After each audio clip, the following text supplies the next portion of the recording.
الحمد لله نحمده ونستعينه ونستغفره ونعوذ بالله من شرور أنفسنا وسيئات أعمالنا من يهده الله فلا مضل له ومن يضلل فلا هادي له وأشهد أن لا إله إلا الله وحده لا شريك له وأشهد أن محمدا عبده ورسوله اللهم صل على محمد وعلى آل محمد كما صليت على إبراهيم وعلى آل إبراهيم إنك حميد مجيد اللهم بارك على محمد وعلى آل محمد كما باركت على إبراهيم وعلى آل إبراهيم إنك حميد مجيد۔ دینی مدارس کا تعلیمی سال ختم ہو رہا ہے، بس تقریباً 2 مہینے رہ گئے، امتحانات پہ چھٹیاں اور اس کے بعد پھر رمضان اور نئے داخلے۔ تو ہمیں مدارس کی اس طرح کی سرگرمیوں سے دلچسپی لیتے رہنا چاہیے،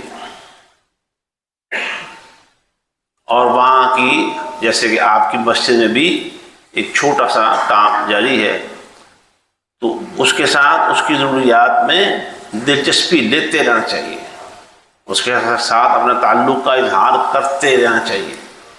طالب علم جہاں الحمدللہ رہتے ہیں ان کا کھانا پکتا ہے، کھانے جو نبی علیہ السلام کا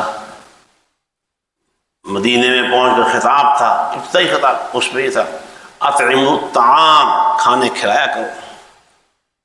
جو اللہ کے پسندیدہ بندے ہیں ان کے بارے میں قرآن میں ذکر آتا ہے کہ یطعمون الطعام علی حبہ، وہ کھانے کھلاتے ہیں اللہ کی محبت حاصل کرنے کے لیے، اس سے اللہ کی محبت حاصل ہوتی ہے۔ اور بھی اس طرح کا باقی ضروریات، اساتذہ کے وظائف ہیں، وہ وظائف آپ کسی عام ضرورت مند پر خرچ کرتے ہیں، وہ ایک عام ضرورت مند ہوگا، وہ بھی انشاءاللہ نیکی کا کام، لیکن جو قرآن حدیث پڑھا رہے ہیں دن رات، مہینے بعد ان کی ضروریات کی کفالت کرنا، یہ آپ کے لیے انشاءاللہ زیادہ کار خیر ہوگا اللہ کے فضل و کرم کے ساتھ۔ تو اس لیے میں آپ کی توجہ دلا رہا ہوں، مدارس جو یہ ادارہ ہے، آپ اس کے مسائل، اس کی ضروریات، اس کی مشکلات میں دلچسپی لیں، اس کو سمجھیں، اور ممکن حد تک ان کو حل کروانے پر اپنی توانائیاں بھی صرف کریں۔ آپ ہمارے اس سلسلے میں اللہ تعالیٰ کے حکم سے، اللہ کی توفیق سے، اللہ کے فضل سے مددگار اور معاون بنیں۔ کونوا انصار اللہ، قرآن میں اللہ نے کہا، اللہ کے مددگار بن جاؤ۔ یہ کام کرنے والے دینی ضروریات، مشکلات، مسائل حل کرنے والوں کو اللہ تعالیٰ نے یہ لقب دی ہے کہ اللہ کے انصار ہیں، تو آپ بھی اس میں شامل ہو جائیں۔ اللہ تعالیٰ ہمیں توفیق دے، اپنا حلال اور طیب مال اس راستے پہ لگائیں۔ آپ دیکھیں کہ خود آپ کی اپنی زندگی میں آسودگی، برکت، آسانی، کشادگی بہت زیادہ آ جائے گی۔ وہ حدیثوں میں مختلف موقعوں پر نبی علیہ السلام صدقہ کرنے کی صحابہ کرام کو ترغیب لاتے رہے۔ اس میں ایک موقع پر ایک حدیث میں یہ بھی آتا ہے، آپ نے کہا اپنی اللہ تعالیٰ کا غضب ہے، اللہ کا غصہ ہے، جس کی وجہ سے تم مصیبتوں کا شکار ہو، ان سے جان چھڑانے کے لیے اللہ تعالیٰ کے راستے میں صدقہ کیا گیا۔ تو اللہ تعالیٰ ہمیں ان احادیث کے مطابق عمل کرنے کی اور عمل کرتے رہنے کی اور عمل کرتے چلے جانے کی توفیق فرمائے، اور یہ پھر ہم سے آگے ہماری اولادیں سیکھ لیں، ہمارے بچے سیکھ لیں، دین کے، مسجد کے، مدرسے کے، علماء کے، علم کے، ہم سب کے اس دنیا سے رخصت ہوں، اللہ سے ملاقات ہو، ہم اللہ سے کہیں یا اللہ ہمارے پلے اور تو کچھ نہیں، ہم دنیا میں تیرے اور تیرے نبی صلی اللہ علیہ وسلم کے دین کے خادم بن کے رہیں۔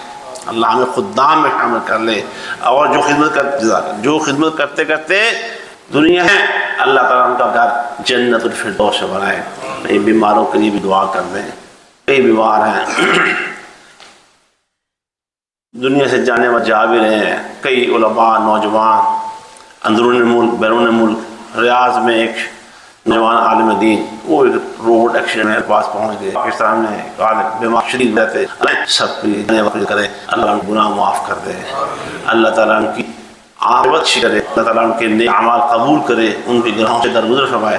بیماروں کے لیے بھی دعا کر دے. یہ بیمار ہیں اللہ تعالیٰ بیماروں کو صحت. میرا بھی کئی دنوں سے کافی شدید بخار ختم. اللہ تعالیٰ اسے بھی صحت دے. اور بھی جس گھر میں کوئی بچہ بڑا بوڑھا مرد اور بیمار ہیں اللہ سب کو شفا عطا فرمائے. یا اللہ ہمارے ملک پر رحم فرما.